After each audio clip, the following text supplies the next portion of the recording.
ಇವರು ಪೇಜಾವರ ಸ್ವಾಮಿಗಳು ಮಾಡಿದ್ದು 2004ರಲ್ಲಿ ಅಂತೆ. 2004ರಲ್ಲಿ? ಹಾಂ ಹಾಂ, ಅದು 2004 ಸ್ಥಾಪನೆ ಮಾಡಿದ್ದು. ಅಂದರೆ ಎಷ್ಟು ದನ ಇತ್ತು? 1441. ಮತ್ತೆ ರಾಜಸ್ಥಾನದೊಂದು ಜಾತಿ ದನ ಉಂಟು.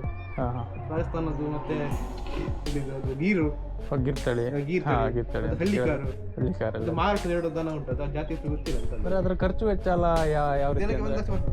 ಹೌದಾ? ಅಂದರೆ ಸರ್ಕಾರದಿಂದನೇ ಬರ್ತದೆ? ಸರ್ಕಾರ ಕೊಡುದಿಲ್ಲ. ಸರ್ಕಾರ ಇದಕ್ಕೇನು ಅನುದಾನ ಏನು? ಸರ್ಕಾರಕ್ಕೆ ಸಂಬಂಧ ಇಲ್ಲ, ಇದು ಬೇಜಾರ ಮಟ್ಟದ್ದು. ಗುರುಗಳೇ, ಸರೌಂಡಿಂಗ್ ವಿಡಿಯೋ ಮಾಡ್ಬೋದಾ? ಸಾಧ್ಯನೇ ಇಲ್ಲ. ಅವ್ರ ಹತ್ರ ಕೇಳೋದೆ. ದುಡ್ಡು ಕೊಟ್ಟಿದ್ದೀರಾ? ಇಲ್ಲ. ಮತ್ತೆ ದುಡ್ಡು ಕೊಡ್ಬೇಕಾ? ಹೌದ್ರಿ, ಹಾಂ. ಅವ್ನು ಹೆಂಗ್ ಕೊಡ್ತಾನ? ಯೂಸ್ಲೆಸ್ ಫಲ ಇದ್ದಾನ. ದುಡ್ಡೇನ್ ಸ್ವಾಮಿ, ತಲೆ ಎಡ್ಕರು ಸಂಪಾದನೆ ಮಾಡ್ತಾರೆ.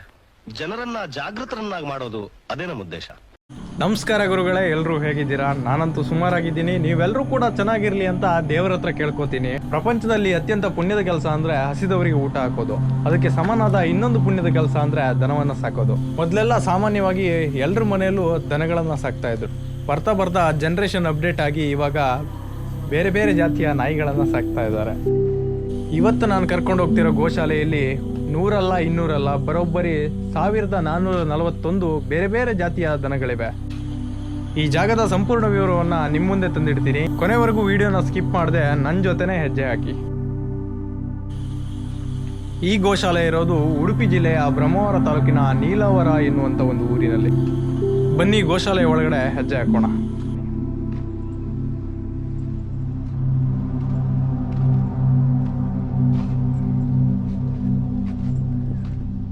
ಇಲ್ಲಿನ ಗೇಟ್ ಈ ರೀತಿ ಇದೆ, ಯಾಕಂದ್ರೆ ದನ ಕರುಗಳು ಆಚೆ ಈಚೆ ಹೋಗ್ಬಾರ್ದು ಅಂತ.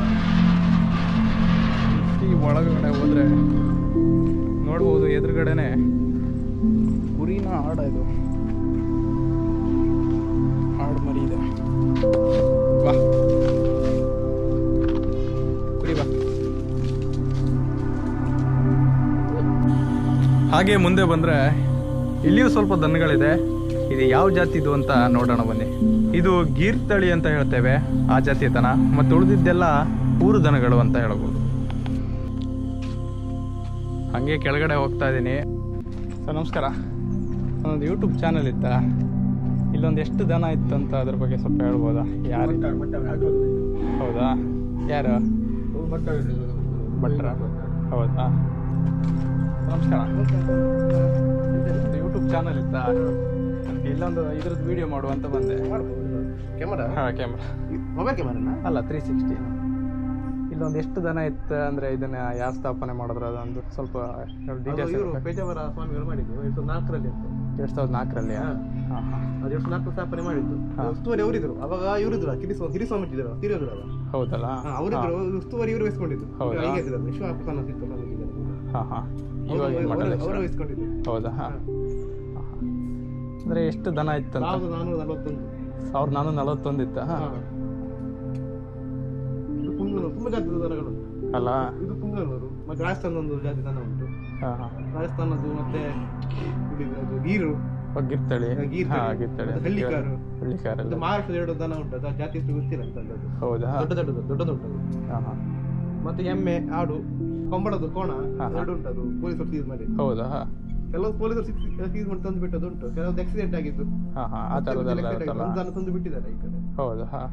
ಮತ್ತೆ ಕೆಲವುದು ದಾರಿಯಲ್ಲಿ ಇದು ಕಾಯಿಲೆ ಬಂದಿರ್ತಾವಲ್ಲ, ಅದನ್ನ ತಂದು ಬಿಡ್ತಾರೆ. ಅಂದ್ರೆ ಅದ್ರ ಖರ್ಚು ವೆಚ್ಚ ಎಲ್ಲ ಯಾವ ರೀತಿ? ಬರ್ತದೆ. ಹೌದಾ? ಅಂದ್ರೆ ಸರ್ಕಾರದಿಂದಾನೇ ಬರ್ತದೆ? ಸರ್ಕಾರ ಕೊಡುದಿಲ್ಲ. ಸರ್ಕಾರ ಇದಕ್ಕೇನು ಅನುದಾನ ಏನು ಇಲ್ಲ? ಸರ್ಕಾರಕ್ಕೆ ಸಂಬಂಧ ಇಲ್ಲ, ಇದು ಬೇಜಾರ ಮಟ್ಟದ್ದು. ಅಲ್ಲಿಂದ ಇಲ್ಲಿ ಬರುತ್ತೆ, ಅವರೇ ಎಲ್ಲ ಖರ್ಚು ಮಾಡುದು. ಹಾ ಹಾ ಹಾ. ಎಲ್ಲ ಡೊನೇಷನ್ ಇರೋ ಜನ ಬಂದಾಗ ಟ್ರಾನ್ಸ್ಫರ್ ಕೊಟ್ಟಂತಾರೆ ಅಲ್ಲ? ಕರೆಕ್ಟ್. ತುಂಬಾ ಅದಕ್ಕೆ ಲಾಭ ಏನಿಲ್ಲ. ಅದೇ ಅದೇ ಸೇವೆಗೋಸ್ಕರ ಒಂದು ಕರೆಕ್ಟ್ ಸಾಕುದಷ್ಟೇ. ಹಾಲೇನು ಕರೆಯುದಿಲ್ಲ, ಹಾಲು ಕರೆಯುದು 10 ಲೀಟರ್ ಮಾತ್ರ. ಅದು ಕೆಲವು ದನ ಅಂದ್ರೆ 4-5 ದನದ್ದು ಮಾತ್ರ. ಅದನ್ನು 10 ಲೀಟರ್ ಅಂತ ಡೈರಿ ಕೊಡ್ತಾರೆ ಬಿಟ್ರೆ ಮತ್ತೆ ಅದು ಡೈರಿ ಕೊಡುದು, ಮತ್ತೆಲ್ಲ ಕರುವಿಗೆ ಬಿಡ್ತಾರೆ. ಅಲ್ಲ? ಕರೆಕ್ಟ್. ಅಂದ್ರೆ ಲೋಕಲ್ ಇಂದ ಅನುದಾನ ಏನಾದ್ರು ಕೊಡ್ತಿದಾರ ಅಂದ್ರೆ? ಊರಿನವರು ಏನಾದ್ರು ಸಹಾಯ ಹಸ್ತ ಅಂದ್ರೆ? ಊರಿನವರು ಅಂತಲ್ಲ, ಬಂದವರೆಲ್ಲ ಕೊಟ್ಟೋಗ್ತಾರಲ್ಲ. ಕೆಲವರು ತುಂಬಾ ಹಣ ಕೊಡ್ತಾರೆ, 25,000 ಕೊಟ್ಟವರು ಇದ್ದಾರೆ. ಹೌದಲ್ಲ? ಕೆಲವರಿಗೆ ಒಂದಷ್ಟೇ ಕೊಟ್ಟವರು ಇದಾರಂತ. ಅಲ್ಲ?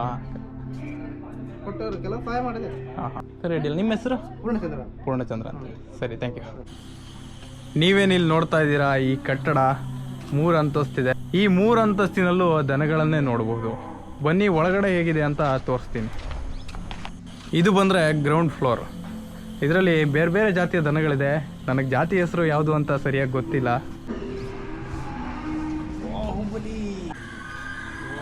ಹಾಗೆ ಫಸ್ಟ್ ಫ್ಲೋರ್ಗೆ ಬಂದರೆ ಇಲ್ಲೂ ಕೂಡ ತುಂಬ ದನಗಳಿದೆ. ಅವ್ರು ಅವಾಗ ಒಂದು ಹೇಳಿದ್ರು ಪೊಲೀಸು ಸೀಸ್ ಮಾಡ್ಕೊಂಡು ಬಂದಿರೋ ಕಂಬಳದ ಕೋಣ ಇದೆ ಅಂತ, ಬಹುಶಃ ಇದೇ ಇರ್ಬೋದು. ಹಾಗೆ ಟಾಪ್ ಫ್ಲೋರಿಗೆ ಬಂದರೆ ಇಲ್ಲಿ ಸ್ವಲ್ಪನೇ ದನಗಳಿದೆ. ಬಹುಶಃ ಎಲ್ಲ ಕೆಳಗಡೆ ಮೇಯ್ತಾ ಇದ್ವಲ್ಲ ಅದೆಲ್ಲ ಮೇಲ್ಗಡೆ ಹೋಗುತ್ತೆ ಅನಿಸುತ್ತೆ. ಈ ಕಟ್ಟಡದಿಂದ ಕೆಳಗಡೆ ಬಂದರೆ ಎದುರುಗಡೆನೂ ಒಂದು ಕಟ್ಟಡ ಇದೆ. ಅದರಲ್ಲಿ ಫ್ಲೋರ್ ಗೀರ್ ಏನಿಲ್ಲ, ಸಿಂಗಲ್ ಫ್ಲೋರ್ ಇದೆ. ಅಂದರೆ ನಾರ್ಮಲ್ ಆಗಿ ನಾವೇನು ಕೊಟ್ಟಿಗೆ ಅಂತ ಏನು ಹೇಳ್ತೀವಿ ಅದನ್ನು ನೋಡ್ಬೋದು. ಇದರಲ್ಲೂ ಕೂಡ ನಾನಾ ಜಾತಿಯ ದನಗಳಿದೆ. ಹಾಗೆ ಕೆಳಗಡೆ ಹೋಗ್ತಾ ಇದ್ದೀನಿ. ಕುದುರೆ ಕೂಡ ನೋಡ್ಬೋದು ಇಲ್ಲಿ.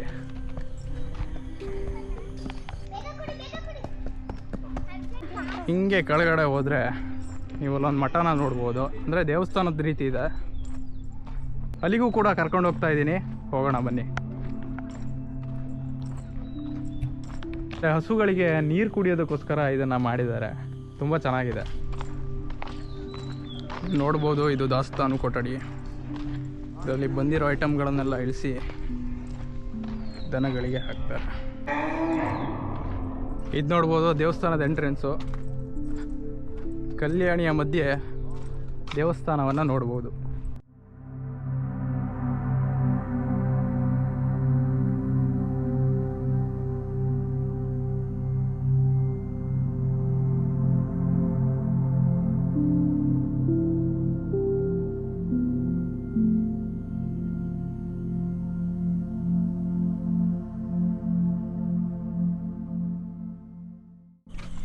ಒಳಗಡೆ ಹೆಂಗಿದೆ ಅಂತ ನಿಮ್ಗೆ ತೋರಿಸ್ತೀನಿ ಬನ್ನಿ. ಇಲ್ಲಿ ಯಾರು ಅರ್ಚಕರು ಇದ್ದಾರೆ, ಅವ್ರ ಹತ್ರ ಪರ್ಮಿಷನ್ ತೊಗೊಂಡು ವೀಡಿಯೋ ಮಾಡೋಕ್ಕಾಗತ್ತಾ ನೋಡೋಣ.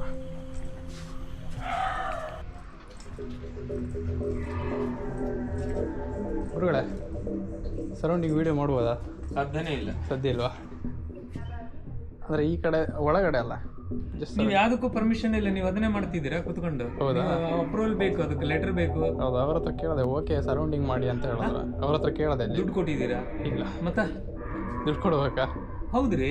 ಹಾಂ, ಅವ್ನು ಹೆಂಗ್ ಕೊಡ್ತಾನ? ಯೂಸ್ಲೆಸ್ ಫಲ ಇದಾನ. ಎದಕ್ಕೆ ಪರ್ಮಿಷನ್ ಕೇಳಿ ಅಂತ ಯೂಟ್ಯೂಬಲ್ಲಿ. ಏನ್ ಮಾಡ್ತೀರಿ? ಅಂದರೆ ಗೋಶಾಲೆ ಬಗ್ಗೆ ವಿಡಿಯೋ ಮಾಡ್ತಾ ಇದ್ದೀನಿ. ಗೋಶಾಲೆ ಬಗ್ಗೆ ಮಾಡ್ತಿದ್ದೀರಾ? ನಿಮ್ ಪರ್ಸನಲ್ ಏನಲ್ಲ? ಪರ್ಸನಲ್ ಅಲ್ಲ, ಗೋಶಾಲೆ ಬಗ್ಗೆ ಮಾಡ್ತೇನೆ. ಅಂದರೆ ನಾನು ನಾರ್ಮಲ್ ಯೂಟ್ಯೂಬ್ ಮಾಡ್ತೇನೆ, ಅಂದರೆ ದೇವಸ್ಥಾನದೆಲ್ಲ ಮಾಡ್ತಾ ಇರ್ತೀನಿ. Okay okay. ಆ ಥರ ಅಂದರೆ ದೇವಸ್ಥಾನ ಇದೆ, ಗೋಶಾಲೆಯಲ್ಲಿ ಇಂತಿಷ್ಟು ದನಗಳಿದೆ, ಈ ಥರ ಇದೆ. ಇಲ್ಲ ಇಲ್ಲ, ಒಳಗಂತೂ ಬೇಡಪ್ಪ, ಪರ್ಮಿಷನ್ ಇಲ್ಲದೆ ಬೇಡ. ಯಾರಿಗೂ ಕೊಟ್ಟಿಲ್ಲ. ಹೌದಾ? ಬೈತಾರೆ. ನೀವು ಇದು if it is positive okay accept ಮಾಡ್ಕೊಂತಾರೆ. ಏನಾದ್ರು ನೆಗೆಟಿವ್ ಅಂತಂದ್ರೆ ನನ್ನ ಬ್ಲೇಮ್ ಮಾಡ್ತಾರೆ. ದಯವಿಟ್ಟು ಬೇಡ, ರಿಕ್ವೆಸ್ಟ್ ಮಾಡ್ತಾರೆ. ನೀವು ಹೊರಗಡೆ ಏನಾರು ಮಾಡ್ಕೊಳ್ಳಿ. ಓಕೆ, ಹೊರಗಡೆ ಇಟ್ ಈಸ್ ನಮಗೆ ಅನ್ಕನ್ಸರ್ನ್ ಮ್ಯಾಟ್ರ್ ಆಗುತ್ತೆ. ನೀವು ಅವ್ರು ಪರ್ಮಿಷನ್ ಕೊಟ್ಟಿದ್ದಾರೆ ಅಂದ್ರೆ ನೀವು ಮಾಡಿ. ಅಂದರೆ ನಿಮ್ಮ ಹತ್ರ ಕೇಳಿ, ಇಲ್ಲಿದ್ದ ದೇವಸ್ಥಾನ ಕೇಳಿದೆ ಅವ್ರ ಹತ್ರ ಒಳಗಡೆ ಕೇಳಿ ಅಂತ ಹೇಳಿ. ದಯವಿಟ್ಟು ಬೇಡ. ಹೌದಾ? ಸರೌಂಡಿಂಗ್ ಮಾಡ್ಬೋದಾ? ಸರೌಂಡಿಂಗ್ ನೀವು ಮಾಡ್ಬೋದೇನು? ಕೇಳ್ಕೊಂಡ್ ಬಂದಿದ್ದೀನಿ, ಮಾಡೋದು ಕೇಳಿದೆ. ಹೊರಗಡೆ ಓಕೆ ಅಂದ್ರು, ದೇವಸ್ಥಾನದ ಹತ್ರ ನೀವು ಕೇಳಿ ಅಂತ ಹೇಳೋದು. ಆಗೋದಿಲ್ಲ. ದಯವಿಟ್ಟು ಹೌದಾ? ಬೇಡ. ಸರಿ, ದಯವಿಟ್ಟು ಓಕೆ ಬೇಡ. ಓಕೆ, ತೊಂದರೆ ಇಲ್ಲ. ಯಾಕಂದ್ರೆ ಸುಮ್ಮನೆ ನನಗೂ ರಿಸ್ಕ್ ಆಗುತ್ತೆ. ಕರೆಕ್ಟ್. ನಾನು ದೊಡ್ಡವ್ರಿಗೆ ಆನ್ಸರ್ ಮಾಡಬೇಕು. ನೀವು ಯೂಟ್ಯೂಬ್ ಬೇರೆ ಅಂತಿದ್ದೀರಿ. ಯೂಟ್ಯೂಬ್ ಆ ವರ್ಡ್ ಹೇಳಿದ್ಮೇಲೆ ನಮ್ಗೆ ಇನ್ನೂ ಭಯ ಆಗ್ತದೆ. ಫಸ್ಟ್ ಆಫ್ ಆಲ್ ನಾವು ಅಲೋನೇ ಮಾಡಬಾರ್ದು. ಹೌದಾ? ಹೌದು. ಮತ್ತೆ ಸಾಂಗ್ಗಳೆಲ್ಲ ಪ್ರೀ ವೆಡ್ಡಿಂಗ್ ಶೂಟಿಂಗಿಗೆ ಬೈದ್ ಬಿಟ್ಟಿದ್ದಾರೆ. ದುಡ್ಡು ಕೊಟ್ಟು ದುಡ್ಡು 5,000 ರೂಪಾಯಿ ದುಡ್ಡು ಚಾರ್ಜ್ ಮಾಡಿದ್ದಾರೆ. ಹೌದಾ? ಸರಿ, ಓಕೆ, ಥ್ಯಾಂಕ್ ಯು. ಹಾಂ, ಬೇಡ, ದಯವಿಟ್ಟು ಬೇಡ. ಓಕೆ, ರಿಸ್ಕ್ ಯಾಕೆ ತಗೋಬೇಕು ಅಂತ ನಾನು. ಓಕೆ, ತೊಂದರೆ ಇಲ್ಲ. ಇಲ್ಲಿನ ಅರ್ಚಕರು ಯಾಕೋ ಒಪ್ಪಲೇ ಇಲ್ಲ ವಿಡಿಯೋ ಮಾಡೋದಕ್ಕೆ. ಬಟ್ ಅವ್ರು ಒಂದು ಮಾತು ಹೇಳಿದ್ರು, ದುಡ್ಡು ಕೊಟ್ಟಿದ್ದೀರಾ ವಿಡಿಯೋ ಮಾಡೋಕ್ಕೆ ಅಂತ. ಈ ಮಾತಿಗೆ ತುಂಬ ಬೇಸರ ಆಯಿತು. ದುಡ್ಡು ಕೊಟ್ಟು ವಿಡಿಯೋ ಮಾಡುವಷ್ಟು ದೊಡ್ಡ ಯೂಟ್ಯೂಬರ್ ಏನಲ್ಲ ನಾನು ಇವಾಗಷ್ಟೇ ಸ್ಟಾರ್ಟ್ ಮಾಡ್ತಾ ಇದ್ದೀನಿ. ಮುಂದೊಂದು ದಿನ ಅಷ್ಟು ದೊಡ್ಡ ಯೂಟ್ಯೂಬರ್ ಆದರೆ ಖಂಡಿತ ಇಲ್ಲಿಗೆ ನನ್ನ ಕೈಯಲ್ಲಾದಷ್ಟು ಸಹಾಯ ಮಾಡ್ತೀನಿ. ನೋಡಿದ್ರಲ್ಲ ಗುರುಗಳೇ, ಇದಿಷ್ಟು ನೀಲವರ ಗೋಶಾಲೆ ಬಗ್ಗೆ. ಇನ್ನೂ ಅದ್ಭುತ ಸ್ಥಳಗಳೊಂದಿಗೆ ನಿಮ್ಮ ಮುಂದೆ ಬರ್ತೀನಿ. ಆದರೆ ಸಪೋರ್ಟ್ ಮಾಡೋದನ್ನು ಮಾತ್ರ ಮರಿಬೇಡಿ. ಈ ವಿಡಿಯೋ ನಿಮಗೆ ಇಷ್ಟ ಆಗಿದ್ರೆ ಲೈಕ್ ಮಾಡಿ, ಇಲ್ಲಾಂದರೆ ಡಿಸ್ಲೈಕ್ ಮಾಡಿ. ನೀವು ಮಾಡೋ ಒಂದು ಲೈಕ್, ಒಂದು ಸಬ್ಸ್ಕ್ರೈಬ್ ನನ್ನ ಮುಂದಿನ 10 ವಿಡಿಯೋಗಳಿಗೆ ಪ್ರೋತ್ಸಾಹ ನೀಡುತ್ತೆ ಅನ್ನೋದನ್ನು ಮಾತ್ರ ಮರಿಬೇಡಿ. ಎಲ್ರಿಗೂ ಶುಭವಾಗಲಿ.